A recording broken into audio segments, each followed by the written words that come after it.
Rẽ lại tất cả berang puten pula ang berang te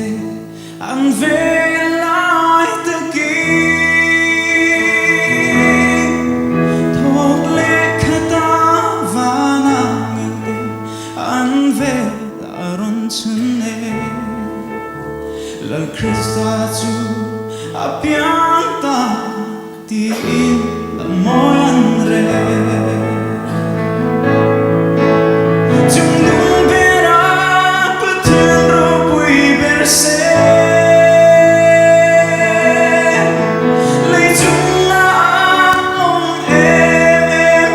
mi shing tin le na po rem thu le ro se ti chân chim cho anh run khe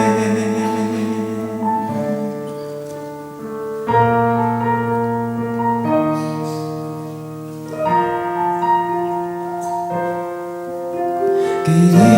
có yên can thiếu nay dùng tên nên nhau đi về thêm là chú ý ban về anh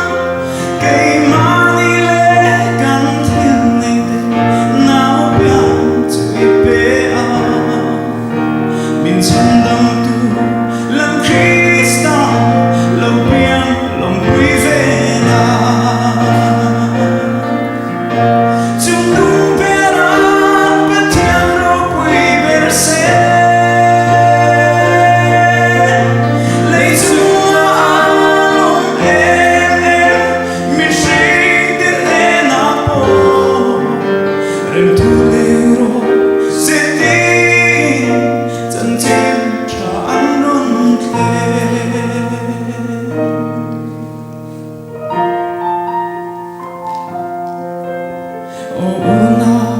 anh tiếng nghe